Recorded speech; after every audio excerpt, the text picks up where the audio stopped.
Hello, this is Gary. This is John. And we're Two Bros Doing Shows, your wrestling podcast.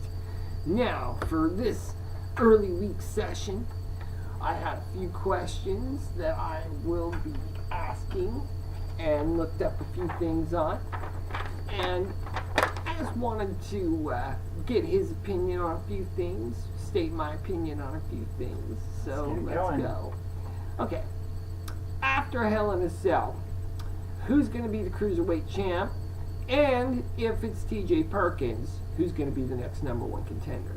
John? Well, I think this is going to be sort of a level match kind of situation where the title is going to switch from TJ Perkins to Brian Kendrick for a while.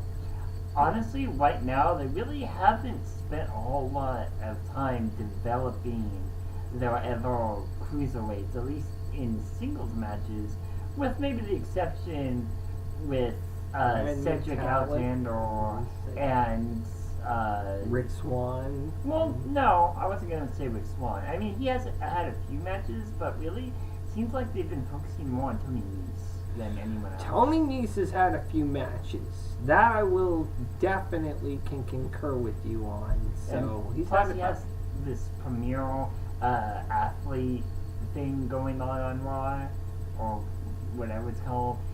So they're trying to build him up. They really haven't done that with anyone else.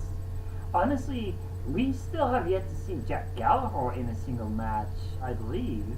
Ever. Yeah, in the main roster, which he's supposed to be on.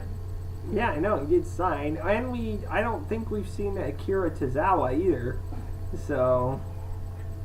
Yeah, isn't he injured now though? Or is that the... I'm not sure. No, that's the guy from NXT. That's Hideo Itami, My bad. bro. They don't all look the same. I didn't say that. Anyways, the fact remains that when it comes to the Cruiserweight title, there was a lot of people that they have for it, but they need to do more. And honestly, I'm beginning to think that maybe they need to stop with this Bo Dallas and Braun Strowman thing. Braun and Strowman. Put more Cruiserweight matches in there. Because someone doing one match a night?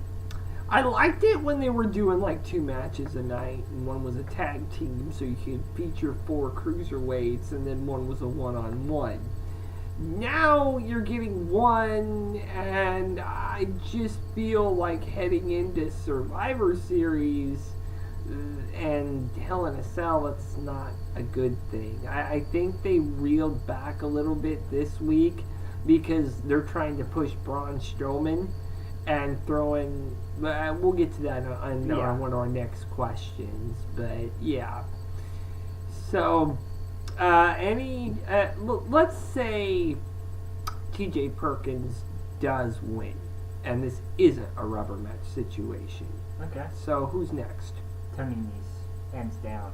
Like I said, he is the single guy who they've really been pushing. Granted, they've had that 6-man tag match in which Brian Kendrick won. He got the submission on Swan, I believe. So he got that freaking version of the no lock on Rick Swan, which really looks like it hurts. Yeah, and so honestly, if it's not Brian Kendrick, it's going to be Tony Nese. What do you think? I disagree. I think it's going to be Grand Metalik, hands down, because he can totally get the fans into it. And WWE has already been quoted in saying they need a Mexican superstar for when they tour South America. Hello? Grand Metalik is like a freaking awesome athlete, and you're wasting his talents by keeping him on the bench every Monday night. I want to see Grand Metalik just to see Grand Metalik. I could care less about some of these other cruiserweights. Well, speaking of bench, though, that's been another issue with them. They don't seem to be giving them the kind of respect that these guys are due after all the matches that they had on the Cruiserweight Classic. Well, it's the Cruiserweight division. It's not an upper card division, it's a mid card division. And that's something I think they have to understand now that their big spotlight with the Cruiserweight Classic is over. You know, you're on Raw. You're on the flagship show. You are going to get a mid-card spot. And you're guaranteed a mid-card spot. You don't have to worry about fighting for any other titles unless you really want it, which is probably why Kota Ibushi was so reluctant to sign. But the fact of the matter is that you're not going to be the WWE Universal, WWE World, whatever the hell they want to call it now, champ. You're not. Unless you branch out from the Cruiserweight division. So I think they're trying to keep this division as tight-knit as possible. I think we will find out at the beginning of the year how far they're going to let bend that, weight class. Whether they throw guys like the Brian Kendrick and TJ Perkins into the Rumble, or whether they keep them within their own confines of the Cruiserweight division. Well, I personally think that they are going to have the Cruiserweights in the Rumble. It would be kind of silly not to, because honestly, I think a lot of these guys do have potential to be in the upper card, in my personal opinion. Some of you may disagree. I just think that they are treating... I don't feel like they're treating the Cruiserweights very well. I wouldn't be surprised if after a while you'll see some of these guys in other companies if they don't start getting more spotlight put on them. Okay, enough with that one. Right. I think we talked that one out. Next, we originally on our last podcast were wondering, how are you going to save the NXT Women's Division? Well, apparently, while we were doing the podcast, Melina, who hasn't been in the WWE since 2010, put out a challenge to Asuka for NXT Canada. That is huge, because this is showing a changing, not really a changing of the guard, but a changing of the way WWE views women wrestlers. And I like this. Yes, I think Melina needs to go through the bit of training before she comes back into a WWE women's division that is full of women that know how to do more than hair pull and slap people. So, I think Asuka is a great test. It's a great litmus test for her because she's been through dozens of indie companies and TNA, but WWE won't know how to gauge her until she loses to Asuka, because we all know that's exactly what's going to happen. But I'm hoping for a good match here. What about you, John? I really think that with Melina coming to NXT, I think that's big. And the reason why I say that that's big is because if this were just a one-off thing with Melina wanting to come back and to do like a Legends contract kind of thing, it would be on the main roster, and it would probably involve something to do with Bayley, maybe. I mean, that would be another litmus test to go through. But eventually she's going to have to. But with her going to NXT, I see that as her wanting to be full-time. Because you don't go in to WWE and then go down to NXT unless you're wanting to work your way back up, which is what so many other wrestlers had to do. And are doing still. And are doing still. I mean, hell, you have Bobby Roode. Yes, and Samoa Joe. Yeah, Sloppy Joe. So having Asuka and Melina be a match, for one thing, you're getting one of the better female wrestlers from a previous generation, and probably the best of this generation, facing off against each other, and that's a big deal. And I think it'll be a lot of fun. I think it'll be a great match. I have high hopes for Melina because I mean, she was pretty good up in.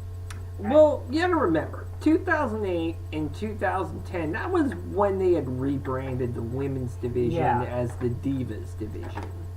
And, you know, that division went through some hard times between 2008 and 2016 when they finally went back to the women's title. And this whole, they called it the Divas Revolution, they're calling it the Women's Revolution. The point is, women wanted to prove that they could wrestle just as good as the men, which I will tell you damn sure that they can. And they have proven that time in and time out, and they have just gone out there and had better matches than the men, which is incredible.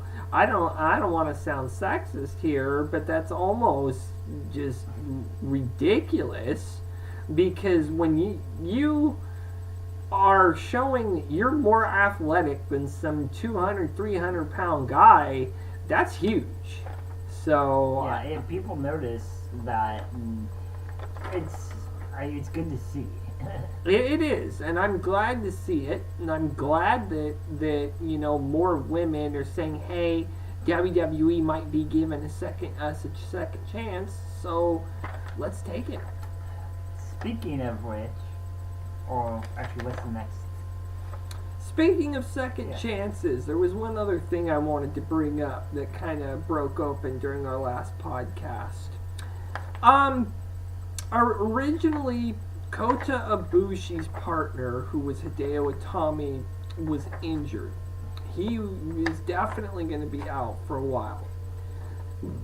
Sorry. Originally, a lot of people were speculating that his new partner, because he's going to do this no matter what with the Dusty Rhodes Tag Team Classic, was going to be Shinsuke Nakamura. Yeah, we can officially say that that is not true. Yeah. His tag team partner is going to be TJ freaking Perkins. And that is amazing, because honestly, you're talking about two completely different styles. Not to mention the fact that TJ Perkins was the one that took out Kota Ibushi from the Cruiserweight Classic, which no one saw. I don't think anyone saw that coming. I think everyone thought that Kota Ibushi was going to be the winner of the Cruiserweight Classic. And then we have this guy come in who looks, well, let's face it, he's kind of tricky a little bit, but still an amazing wrestler. I think this is going to be a tag team for the ages, personally.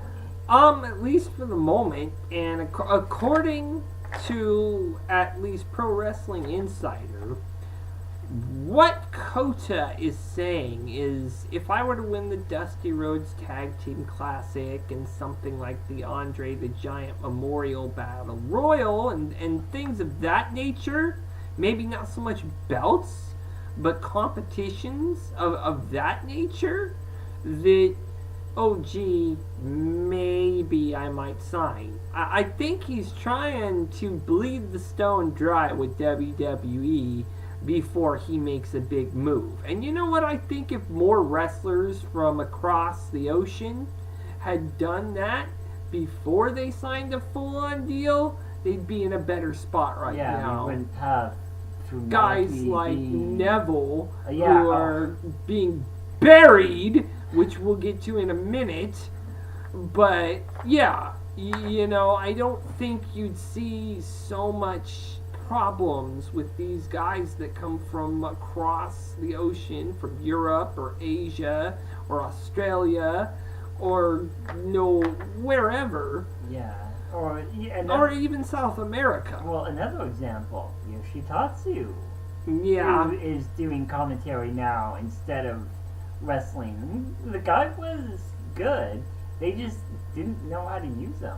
Yeah, and credit to all of those people, but I'm glad that Kota Ibushi is being smart about how he is being booked and decided to keep and to not burn his bridge with WWE after the Cruiserweight Classic. So being a part of the Dusty Rhodes Tag Team Tournament right now doesn't seem like much because this is only the second one. But this seems like something they're going to do every year, especially now that Dusty Rhodes has passed on. This seems like a great way to honor a guy, just like the Andre the Giant Memorial Battle Royal, again, is a great way to honor a guy. Both were incredible wrestlers for their time. Next. Okay. John Cena is said to be out until the end of December, which falls right in line for the time to be in the Rumble. Do you think he wins the Rumble to get his shot at his 16th title at WrestleMania? So, looking at this, there's a few things that could happen. Because I always like looking at these from different angles. So, the first thing that could happen is, which would be the most obvious, he comes into the Rumble, he wins, he gets his match, he gets to go after the world title again. The other thing that could happen is it could be another swerve, like what happened with that triple threat match at the last pay-per-view, and have him be close, but then lose to someone, say, Finn Balor, maybe? I mean, the guy he's not going to be out for the Rumble, right? No. Well, Finn Balor, it's not known. It was said to be 6 to 8 months, and nobody really knows, but it's probably going to be pretty long. He may be out for the Rumble, but he'll probably be back in time for WrestleMania. Now, I doubt that Cena is going to face Balor, if that's what you're implying. Well, no. But as far as the Rumble, as far as who would eliminate Cena, if he got swerved, here's another thing I wanted to bring up about the Rumble. They're going to have to do a hell of a lot to top last year's Rumble with AJ Styles walking in. Yeah, but then, if that's the case, maybe we might just see Finn Balor. He might heal from his injuries. I mean, granted, no one heals from their injuries faster than John Cena. The guy's fucking Wolverine of the WWE. Right. But, to be honest... 2 broken necks. 2.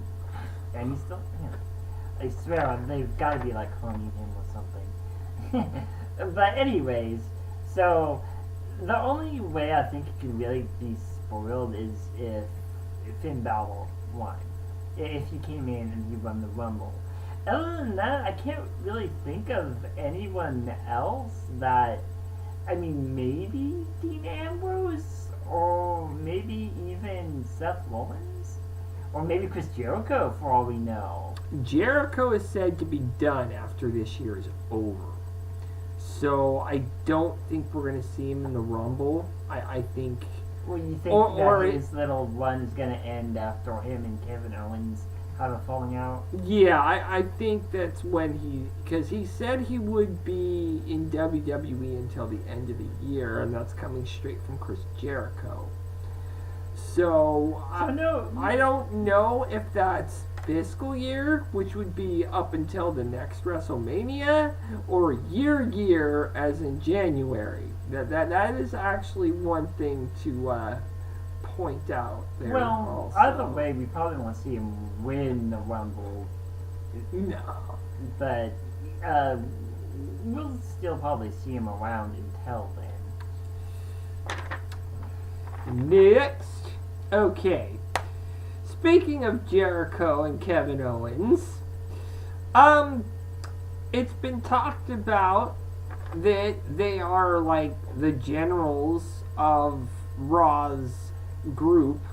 So, with two heels already in their group, is this going to be a heel versus face 5-on-5? For Survivor Series? Yeah. I don't know. I would think that they would want to take the people that perform the best and not just those that are like heels. Because honestly, if you look at SmackDown's heels, they have Kevin Owens and they have Chris Jericho. That's Raw's heels, bro. Oh, sorry. Yeah. Okay. So, wait, did you say Raw would be the... Raw would be the heels. Okay. So SmackDown would therein Yeah. have to be the faces. Okay, well, sorry. Well, in terms of Raw, if I said SmackDown, sorry. Take a breath. Okay, so when it comes to Raw, you have Chris Jericho and Kevin Owens as heels. But then, what other heels do you really have besides Braun Strowman and Bo Dallas? A lot of these guys are just sort of mid-carders. And Titus O'Neil. Again, mid-carder. And so you have, what would happen is, you basically have, you could have a match where Kevin Owens and Chris Jericho are trying to give out marching orders and them bumping heads. That could very well be the direction they go with that. And then you have everyone on SmackDown just getting along because they're faces. They know it's at stake. You know, this is the first time since, I think, bragging rights that it's been Raw versus SmackDown. And I honestly believe that, you know, this could be a big thing, or it could be a bad thing because they just totally botch it and just don't put in the right people. If they do decide to go with our main eventers versus your main eventers, who do you think will be in it? That's tough because you'd think that both shows would want to use their champions as their main leaders. Well, yeah, it'd be AJ Styles for SmackDown and Kevin Owens for Raw. So, you know, you kind of have two big heels at the moment being your top guys for both companies, which I'm not... They're not two companies, they're shows. Sorry, two shows, whatever. Brands. Call it what you will. The fact of the matter is that when it comes to Raw and SmackDown, both shows have heels as their main champion. Which, granted, my reason that I think they did this is because both guys are extremely good on the mic. They're extremely over with the fans, and people just love the hell out of them. Yeah, and more to that point, wrestling fans these days, they don't care who the WWE wants you to cheer or boo for. They're going to cheer and boo whoever the hell they want. Because it's gotten to the point to where you're going to give John Cena another shot. Oh, wait, it's TNA. They want me to pay my light bill. Hold on a moment. Yeah, sorry, I had to pay my light bill with TNA. So, you know, TNA definitely needed to get that. So, you know, I didn't have another pay-per-view without lighting. You know, very bad. But anyhow, point in case, you know, is very, very bad for WWE when you have this kind of conundrum, because your brands have heels as your champions, and like he was saying, And unfortunately, what you have now is one brand has to go either all heel and one brand either has to go all face, or you're just going to get a really kind of sloppy looking team that's put together that has no trust in it. Now, we gotta keep in mind here that before the Survivor Series is Hell in a Cell. So Kevin Owens could lose the title by that time. Yeah, to Seth Rollins. to Seth Rollins. Which would make the main guy a face. I'm wrong. True. However, that would also mean that it would probably take off the table both Seth Rollins and Kevin Owens as any type of leader, because they would have to put up their title. And I guarantee, knowing the character and knowing WWE, they're not going to leave Survivor Series without some sort of title match. That's just not going to happen. Well, they'll probably give the women like 10 minutes to eliminate 10 people. Like, good luck with that. and we'll probably, sorry, I don't mean to interrupt, but a lot of people believe that Survivor Series is going to be a 4-hour pay-per-view. I mean, it's going to have to be, if you're going to have those 3 matches, a Goldberg versus Lesnar match, and any sort of title matches. What do you think? So, well, when it comes to the pay-per-view, we could see a cruiserweight title match, which is probably going to be more than likely, considering they're not part of the traditional matches. Or at least not as far as we know. I mean, but going back to the heel versus face thing, one of the things we were talking about earlier is Brian Kendrick is an incredible heel. Well, yeah. And, you know, if he were to say get on, and if they were to not do another title match until after Survivor Series with the Twizzler Championship, Universal Championship, they could, per se, that would be another heel. Then you have Rusev, that's 4 heels. You would only need 1 more heel, and okay, go get Blow Dallas, you know. Because honestly, all that dude does is believe in Blow. That guy is terrible. I want him off my screen so bad that I want to break my television.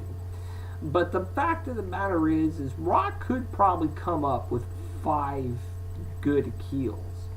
Can SmackDown come up with 5 good faces, though? Yeah, they could. I mean, you have John Cena, you have Randy Orton, you have Dean Ambrose, you have, let's see right there, who else do you have on there? You have Zack Ryder. Yeah. Although he'll be in the tag team 5-on-5, I have a feeling. Oh, yeah, him and, we're not hyped! He's so hyped! You know? Yeah, Mojo, Barrel Rolling Riley. Yeah. That dude, I swear, I'm just waiting for him to use the T-bow, you know, to start T-bowing in the ring once he wins the championship. He'll be like, and look like an idiot. But then again, he already looks like an idiot. So, yeah. Wrestles like one too. But yeah, I mean, it does seem like they're going for face versus heel at the moment. We'll see what happens in the coming weeks, especially after Hell in a Cell. Next question. Will Jericho turn on Kevin Owens? Well, it's not really a matter of if, as it is a matter of when. We're already seeing the start of the downward spiral of their relationship with what happened on Raw last night. Remember when about a year or two back, we had that dissolution in that 5-on-5 match where Randy Orton freaking RKO'd somebody, let him get pinned, and then walked out of the match? So, honestly, I could see Jericho giving Kevin Owens a freaking code breaker, letting him get pinned and walking out of the match and getting himself counted out. And that would be his way out, and him just not showing up again until, like, August. Well, we'll have to see how that goes. But, I mean... Again, it's one of those things where he could come in during the Hell in a Cell match and screw over Kevin Owens as sort of like the final straw kind of thing. Yeah, there's no rules in Hell in a Cell, except beat somebody open. Except beat up John Cena. Yeah. No, you gotta say it with me. Beat up John Cena! There we go. Now, that was fun, actually. Okay, next one. Since Goldberg and Lesnar's gonna be a one-shot. We both know that. Yeah. And it was so awesome to see Goldberg last night just taking pictures with little kids. He lifted up this little kid and did a selfie with them right in front of his mom. You know, he's hugging little girls. I mean, he got the face treatment. If I didn't know better, he should have been wearing a John Cena cap, okay? Right. Hustle, loyalty, respect. Yeah, exactly. Well, he certainly had the hustle and the respect. I mean, the fans brought the loyalty. But to be fair, okay, with freaking Lesnar has had Undertaker job to him. He has had Heath Slater job to him, even though that was kind of supposed to happen. He's had... not the fuck your kids. That's kind of what I was talking about. He's had Xavier Woods job to him. He's had Big Show job to him. He's had so many people job to him and just literally just lie down and you might as well just let me count 3. It's like Oprah Winfrey. You get a Brock Lesnar. And you get a Brock Lesnar. Yeah, exactly. Lesnar has just grown stupid on me as far as I'm concerned. I'm tired of it. The whole thing is dumb. I'm tired of him getting hyped. Ooh, I'm Brock Lesnar. Don't break the 11th commandment, right? Don't piss off the beast incarnate, right? My name is Paul Heyman, and you should all be afraid of Brock Lesnar. No, I'm sorry. Take a break. Come back for WrestleMania and let Goldberg have his one and done. Like, please, just lose for once, because nobody gives a shit if you win anymore. It's so ridiculously redundant, and it reeks of bad, just like, ooh, I'm not gonna do this match unless I get to win, and you better tell creative that I get to win, otherwise I'm not gonna do it. You know what? Shut up. This guy came back to make you look good. Got a news message for you, Brock. If you want to look good in this business, instead of waiting another 2 years because you tested positive for performance-enhancing drugs, then let Goldberg have his day. Let him win. So, Paul Heyman more like Parakeet Heyman, huh? Yeah, well, that's the way Paul Heyman sounds now. Brock Lesnar. So, I don't know whether to figure out whether he's having a heart attack or hawking a loogie. So when it comes to Brock Lesnar, I'm sure there are a lot of people out there that also feel the same way. I feel the same way. Honestly, when it came to him breaking the streak, I was a little heartbroken. I thought it should have been someone that deserved it, and not someone that's a part-timer that does drugs to get ahead. I don't care what those drugs were. The fact of the matter is that they were found to be illegal in the UFC, which has a lot more of a harsher standard in their health than WWE. Yeah. But WWE doesn't give a shit. They don't care. Because if you're a part-timer, we don't test for drugs. You know? Which I'm pretty sure is BS anyways. No, but that's the truth. And a lot of people have come out and complained about that. Men and women alike. And, yeah, so... But, you know, the way that WWE basically showed off Goldberg, and the way that they've been hyping him up. He's not hyped. No. The fact of the matter is that I think it's very likely that he'll end up winning against Brock Lesnar. I hope you're right, man. Well, I do too. Because if I'm wrong and Brock Lesnar wins, that will kill any interest I have in Brock Lesnar. Well, that would kill any interest anyone has in Brock Lesnar because he's won all of his damn matches lately. He's won every match. And it's like, what's it gonna take? Us putting 10 guys in the ring to kick your ass to finally have you lose? What do we need to do? Put the whole cruiserweight division in there against you? Jesus. Anyway. And not all of them, just don't. Anyway, getting more to the point, you know, Brock Lesnar sucks. Hashtag Brock Lesnar. Brock Lesnar sucks. Now. Because he's not hyped. No. He just walks out there so nonchalantly, too. It's like he does not care. It's like, I'm here for my paycheck, and after I'm done, I'm going to clock out and get my paycheck.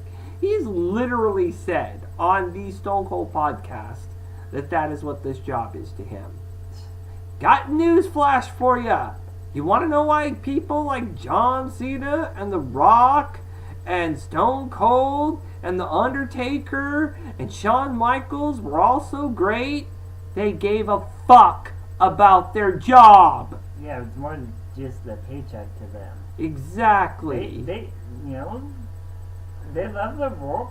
A lot of them, you know, do a lot of stuff behind the scenes, especially when it comes to like make-a-wish and stuff like that. Yeah, a lot of them reach out to kids. They reach out through Be a Star. They sit there and they reach out through other programs, like to this month has been all Susan G. Komen kind of stuff, especially in WWE. They picked that up, along with the rest of the sporting world as well.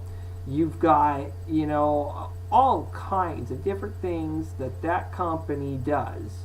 But Brock Lesnar, no, I just want my money. Give me my money, motherfucker! You know, it's like people are so tired of that mentality that just get rid of the guy. If that's all he is to you, there's no room for someone like that in WWE anymore. Yeah, we don't want him, we don't need him, and as far as I'm concerned, the last thing we need is another Cena. So, well, not just that, but someone that's like Cena that doesn't even give a shit. I know. It's like Cena Light, which is like bleh. You know? I don't like the taste of light beer either. It's disgusting. And that's what Brock Lesnar is. Disgusting. Anyway. Okay. One of the big ones I wanted to ask about was that Jeff Hardy made a challenge on Twitter to both Ring of Honor and to the WWE. He's trying to invite all the great tag teams, and he wanted to invite the Day of the New, which I'm sure means the New Day, and the tag team champions from Ring of Honor, of whom I don't... Briscoe Brothers. The Briscoe Brothers, thank you. So, to a big tag team match, some sort of, you know, final deletion sort type of match, where I'm sure it'd be a lot of fun to watch, yeah. But I don't really consider those matches per se. Or no, the whole thing with like the Final Deletion and the Great War and stuff like that, all that is a way to drum up an audience to see good wrestling. So do you think that either side will let that happen? Hell no. I'm sorry, but granted, I have all respect in the world for the Hardy Brothers, but unless you can get out of TNA, because right now it's a sinkhole. It's going down, and things just keep getting worse for it. And really, the only thing holding it up is what's left of the X Division and the Hardys. And let's face it, even that can't last forever. Yeah, the Hardys can't take cocaine forever, but God, I feel like that guy from Robot Chicken. Jeff Hardy's been clean for years. yeah. But anyways, so He's not hyped. No. I'm gonna shoot cocaine in both my eyeballs. Oh my gosh. Yeah, Robot Chicken did Jeff Hardy really Well, no, bad. that wasn't Jeff Hardy. That was Steven Tyler. Oh God. That they did that for. Anyways, the fact remains that when it comes to TNA, they're having a lot of issues right now, and I think legally they wouldn't be able to do a damn thing even if they wanted to with other companies, with all of the infighting that's going on between Dixie and Corgan, because Corgan took them to or has an arraignment on the entire staff of TNA to go to court. Like everyone involved, like Impact Productions, LLC, yeah, and Dixie Carter, and he has a freaking restraining order on Dixie Carter. Yes. Like, this does not speak well for any sort of like inter-promotional anything. So at this point, I kind of feel like maybe what the Hardys might be doing is trying to drum up interest in themselves to get another company Interested in them. Because, I mean, let's face it, these guys, they're pretty savvy when it comes to wrestling. Yeah. So, they know that they're going to have to get out and go somewhere else soon enough if TNA doesn't get their shit together. I think a lot of people are looking at TNA like a sinking ship. I mean, that ship hit the Titanic once they it was the Titanic hitting an iceberg once they let Dixie Carter in, because she doesn't know shit about business. And then she tried to bring in Hulk Hogan, which ended up screwing things up even more. And then that company is now in mounds of debt, barely paid for Bound for Glory. Couldn't pay their light bill, apparently, for Bound for Glory, which, it was terrible. I mean, the matches themselves were like, except for Delete versus Decay. But when a tag team title match is better than your world title match, might be time to rethink your approach on things. Not to mention that they have this weird thing going with one of their titles where it's on a point system like a boxing match. And so it's getting that kind of thing where it's like, oh, you don't have to pin someone or make them submit or whatever to win. That's gonna bore people. And so what you have there is you're having these people are supposed to be great stars that are doing these really lame matches, and it's hurting their show more. So you said it was boring. So you think Baron Corbin would do well in one of these matches? Well, considering how much of a freaking heel he is and how much he put the heart on other people, I think he probably would, but then again, I don't know. Well, we always called him Boring Corbin, so. I mean, he is an incredibly great ring wrestler. I'll give him that much. And his ring skills are sharpening, but I swear, on the mic, he is the most boring piece of shit I've ever seen. Like, oh my gosh, this is worse than watching Big Show. And only slightly better than watching Brock Lesnar. Slightly? Well, no, I mean, Brock trying to talk. Well, trying to talk. Brock Lesnar is like Randy Orton 10 years ago. Hi, my name is Randy Orton. I'm a tough guy.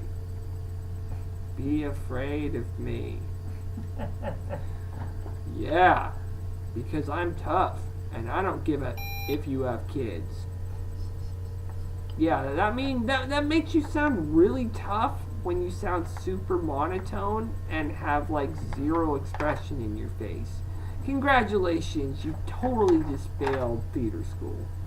So, I mean, take a cue from like John Cena or even Mojo Riley. You know, have some emphasis on what energy. Energy. For God's sake. Yeah, that's why guys like The Rock were good. Because he had energy. Granted, back in those days, they gave you a little bit more free reign over the mic, but I don't think Brock Lesnar gives two shits anyway, because he says whatever the hell he wants. And then they have to blank it out with that 5-second delay they have for the live televised events. So, yeah, he may not be hyped, but he cusses like a sailor. Which is you know? Like, every other word out of your mouth does not have to come from the bleep tree, okay? I like that.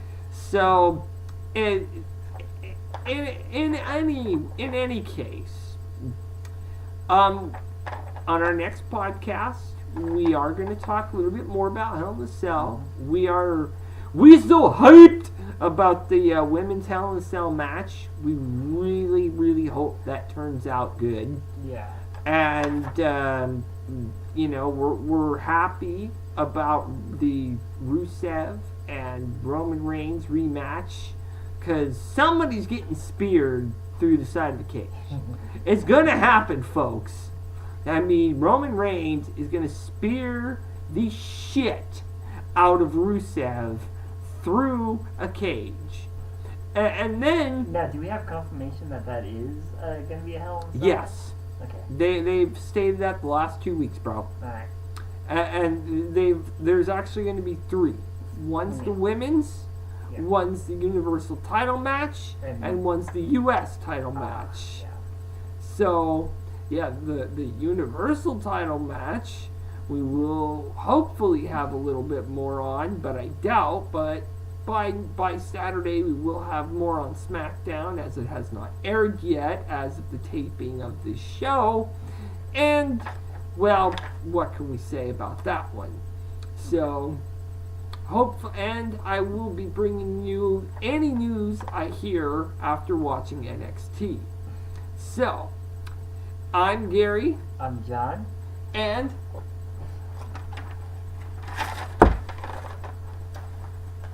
Top guys. Top guys, out.